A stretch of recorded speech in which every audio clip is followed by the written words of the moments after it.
Hi there mga beloved yung soulmates, kamusta po kayong lahat? Andito mo po yung lingkod Ren sa Tarot Channel para bigyan po kayo ng isang soulful and meaningful na tarot reading. Sige po, ang ating pong pagsasamahan ngayon ay isang general reading para sa ating mga pinakamahal na nasa sign ng Taurus. Okay, Taurus, Sun, Moon, Rising, and Venus sign, this is for you. Kamusta po kayong lahat? I hope you're okay, you're in good condition, you're healthy, you're safe, okay, and happy. Kapag bago po kayo sa ating channel ay, at nagustuhan niyo po ang ating reading ay wag niyo pong kalimutan na mag-comment, like, and share of course. Don't forget to subscribe po. May shoutout po sa lahat ng ating mga soulmates sa buong Pilipinas at sa buong mundo na laging nanonood at nag-aabang. Sige, last shuffle for you, Taurus. And let's begin your general reading. Sige. Okay? Spirit Universe, Spirit Guides, 10 cards please for Taurus. Spirit Universe, Spirit Guides, Angels, Ancestors, 10 cards please for Taurus. So we have here 1, 2, 3. Spirit Universe, Spirit Guides, Angels, Ancestors, 7 more cards please for Taurus. Pasensya na po kung medyo maingay po sa background. And just focus po on the reading, okay? 6, 7, 8, and last 2 cards more for you, Taurus. Maraming salamat po sa inyong walang sawang tiwala, support at pagmamahal. Hindi po ako magsasawang magpasalamat po sa inyo. At sa mga bago po sa ating channel, welcome po and maraming salamat po sa tiwala na inyong binibigay. Taurus, your 10 cards are now complete. Sige. Let's begin. Oh, King of Swords, confidence. I can see her, Taurus, na matapang na kayo. You are not afraid to face the reality. Hindi na kayo natatakot. Hindi na kayo nagdududa. Tinanggal nyo na yung mga, confusions and disappointments in life. This is a good thing, Taurus, na kailangan mong gawin kasi hindi naman natin kontrolado ang mga bagay-bagay. Hindi naman natin, even though some things, may mga bagay na gusto tayong makuha but it's not working on the way we wanted, but still, lagi mo tatandaan na in just a perfect timing, the universe will be giving it to you. That's why you need to move forward. Just face the reality, yung bawat araw ay harapin natin na puno pa rin ng pag-asa. That's part of the process of the universe, ang mga failures and disappointments. But the most important thing, Taurus, is how we rise up to the occasion. Kung paano tayo babangon muli. And here you are, I'm so happy na Taurus, natuto na kayo. And now, at the same time, parang, you just pinaubayan nyo na sa Panginoon ng lahat, pinasuggest nyo na, tiniwala nyo na sa universe ang lahat, and now you are now filled again with confidence and what is this? Sobrang tapang na ninyo ngayon, okay? Sige. Oh, we have here the 8 of Cups. There are some of you na mga Taurus na nagbabalak daw ng further studies, improvement sa skills, sa talino, any kind of thing na parang gusto nyong subukan. Because here you are, you have already the cups. You have already achieved a good job, may stable na kayong business, source of income, but still, para sa'yo, parang Taurus, parang you are craving. Ayun, parang nag-crave pa kayo sa mas maraming wisdom pa, mas marami pang bagay kayo na gustong matutunan. Maybe you are looking for something na mas makakadagdag sa kaalaman nyo. Pwedeng magma-masters kayo, magda-doctorate, or you're going overseas for international studies. You will, kumbaga mag-enroll kayo sa panibagong course, something, online or physical courses. So, ayan. It's all about na parang you want to add more or parang you want something more na makadagdag sa iyong kaalaman or to improve the talent or the craft that you are mastering. Sorry. Okay. Taurus, we have here the 9 of Wands. Be careful. Be cautious. Huwag masyadong magdi-divulge. Huwag masyadong ipapaalam ang mga bagay-bagay sa'yo. Not all the time, kailangan expose ang mga nangyayari sa buhay because not only this year, but in the coming years ahead, mas parang nagiging nanonormalize na ngayon sa mga tao ang pag-evil eye. It's because parang sa society natin ngayon na parang, dahil nga sa social media na parang, ayun, pinapost yung ganito, pinapost ang nangyayari para nakakaroon na ng competition ng mga tao ngayon.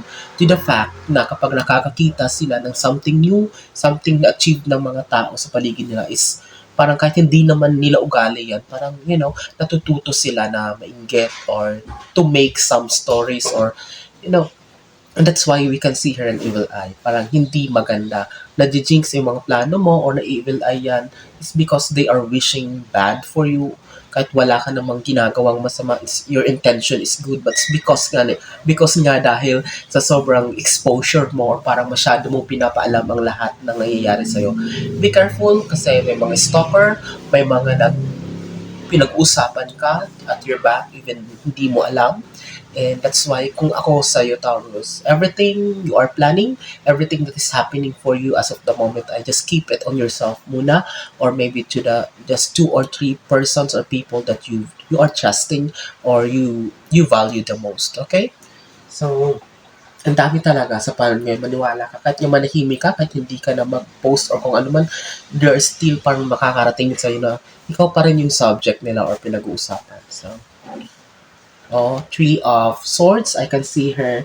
This is a totally heartbreak in relation with what is this love life or relationship, but I can see her a little bit of disappointment, frustration because maybe you're expecting something to come on your life, but hindi to dumating sa tamang panahon na in-expect mo, or maybe it doesn't work the way you wanted it to work, or parang siguro gusto mo na ganito ang proseso, ang paraan, but parang hindi to nangyari, iba yung naging daan, iba yung naging nangyari, but still you're waiting for it, and you expected too much kasi, Taurus. So that's why you have a little bit of disappointment here. But this is manageable. Disappointment is part of human nature. Natural madi-disappoint tayo. But the most important thing is how are we going to respond to kung paano tayo mag-react. Kasi if we react all the time na parang puro na lang ganyan, so it will not work. Parang magtutuloy-tuloy, it's like a puzzle, it's like a domino effect. So, hindi lang pati yung emotion mo, pati yung pagsasalita mo, maapektuhan na rin. So, lahat ng maglalabas sa bibig mo ay hindi na maganda. So, disappointment is part of life, but, just move on and react positively. So, sinabi ko sa inyo, just need to tanggapin ang lahat ng maluwag sa kalooban, Taurus, because here is the plot twist. So, we have here the Magician card. So, Taurus, you're still on the victory mode kasi here the Magician card is a card of good news, success, prosperity, everything will fall into place for you.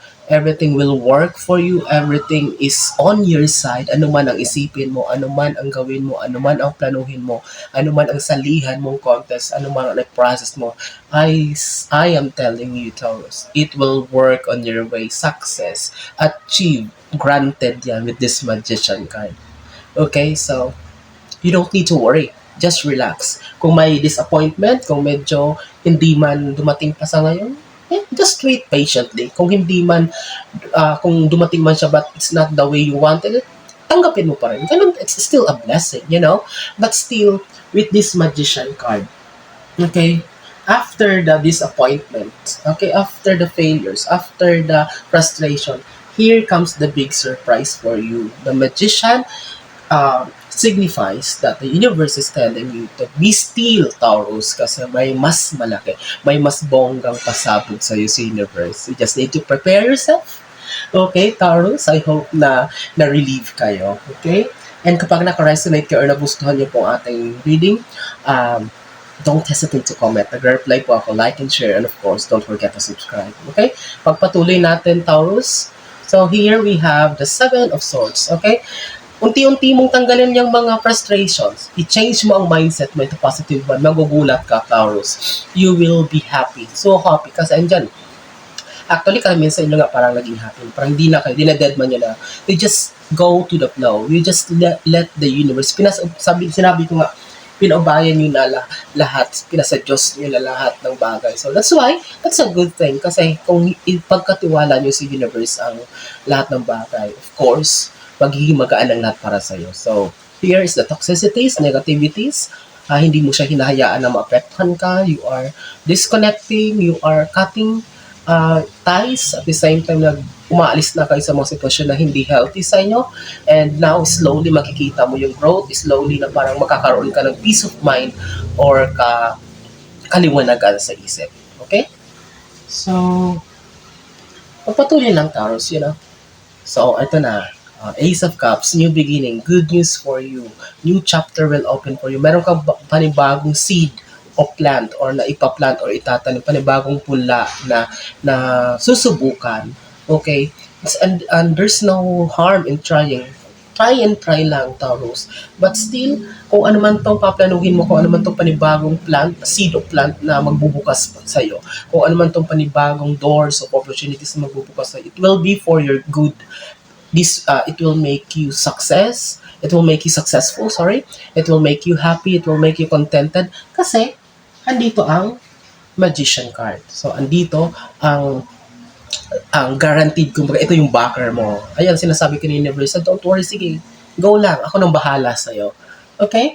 So, Taurus, don't worry, be happy, don't worry, wag kang matakot kasi maaring siguro, ay, ano ba itong bago na naman to? Baka hindi pa ako, maninibago ako dito. Yes, just accept it. Just accept it. Matututo ka naman eh.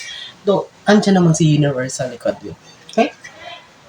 So, we have here the 7 of Cups. So, ang dami talagang options na parating sa'yo. Maraming mga doors of opportunities that will be opening for you. Sabi ko nga, hindi lang to isa, hindi lang to dalawa, but a lot of things na magbubukas para sa'yo. And this is a good thing kasi flexible ka naman, adaptable ka naman, Taurus. Marami kang alam, marami kang mga bagay na, kasi nga, di ba dito nakikita natin, sabi ko, mas gusto mo pang matuto ng marami, you want further studies. So that's why here, talagang maganda ito, marami kang mapagpipilian. You just need the discernment, talino, wisdom, ask, pray, meditate, ask for the sign of the universe. Kasi ibibigay talaga to sa'yo because here is the magician card. But I am telling you, this 7 of Cups signifies that a lot of doors of opportunities will be opening for you. Just the perfect timing, just the patient of waiting for it. But in God's perfect time, ibibigay talaga to sa'yo. Okay? Oh, look, we have the sun. You have a bright future ahead. Okay? Cheer up, Taurus. Okay? Simula ngayon, yung mindset mo sa araw-araw na pagising na alam ko, siguro nararamdaman nyo yan sa sarili nyo. Alam mo, parang that something big is coming. Okay? Talaga ramdam nyo na, okay, bakit ganito? Parang iba yung nararamdaman ko. Parang meron talagang parating. So, with this sun card, the universe is sending a message, Taurus, that be still, be patient, okay? Kasi talagang merong something big na parating sa'yo. Okay? Then, 10th and last card is the King of Wands. Okay, King of Wands signifies communication, good news for you. That's why, Taurus, congratulations and that's it, Taurus. Maraming salamat sa inyong walang sawang tiwala, support at pagmamahal. I hope and I pray na mas maraming Taurus sa makapanood nitong reading natin ngayon, at kapag nagustuhan nyo at nakaresonate po kayo is don't forget to like, share, comment, and of course, don't forget to subscribe. Maraming salamat sa inyong walang sawang tiwala, support at pagmamahal. Hanggang sa susunod nating pagsasama, nasa man ka ngayon naroroon, ano man ang ginagawa nyo, mag-iingat po kayo lagi. God bless us all.